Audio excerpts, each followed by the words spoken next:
Na Europa, quais os principais destinos e por quê? Por que eles escolhem determinados países? Bom, não temos uma pergunta muito direta, né? Não dá para ser muito direto. A gente tem algumas coisas que a gente precisa explicar. É que o que acontece?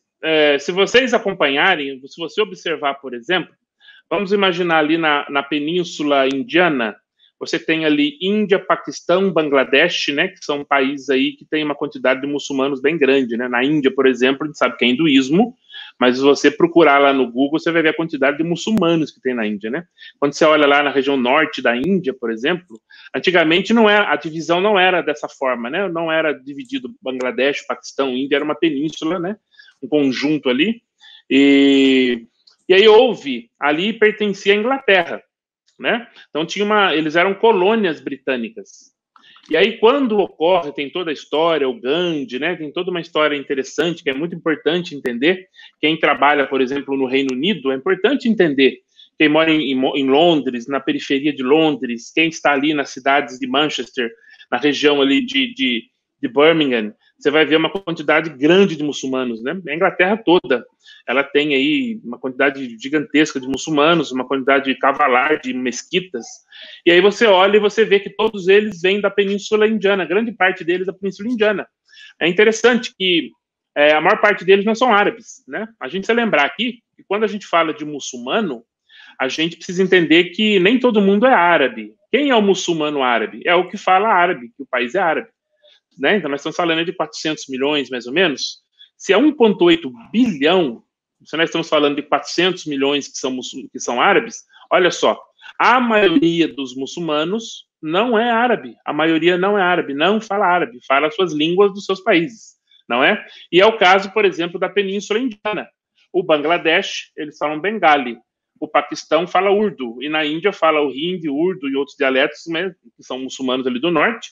E esse pessoal, depois que houve que a colônia britânica dá a independência, né, que eles têm independência nos seus países, também deixa-se um caminho para que essas pessoas que foram, né, parte da colônia, que fizeram parte dessa colônia britânica, essas pessoas têm livre acesso à Inglaterra, facilitações para entrar. Então, há uma migração muito grande desses indianos, de paquistaneses, de bengalis, para a Inglaterra. Então, você vê que eles fazem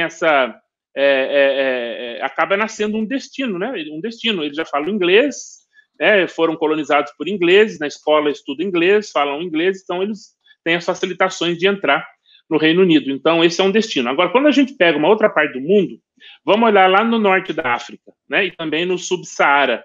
Ali depois embaixo do deserto do Saara, você tem Senegal, você tem Burkina Faso, você tem Níger, você tem Mali, e a língua ali, você vê que a segunda língua, no norte da África e Subsaara, prevalece o francês.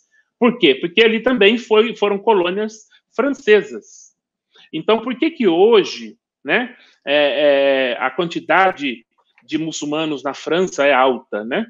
Acho que Paris, eu não tenho o número, mas eu acho que deixa eu dar uma olhadinha se eu pego aqui, mas se 10 a 12% da porcentagem da população de Paris, ela acho que eu tenho aqui acho que eu devo ter aqui, não, 10% dessa população, da população da grande Paris, né, 10 a 15%, dependendo das estatísticas, é bastante muçulmano. Existem regiões em Paris, só para você ter uma ideia, que é muito difícil o francês entrar porque ele não conhece, ele não entende a mentalidade dos norte-africanos que migraram para lá, essas facilitações, porque eram colônias francesas, muitos foram para estudar, muitos conseguiram bolsa, muitos conseguiram porque já falam a língua.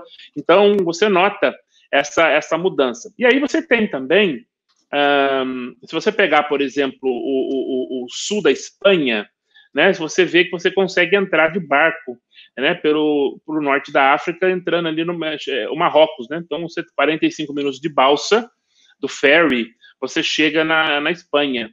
Então, muita gente foi para a França via Espanha.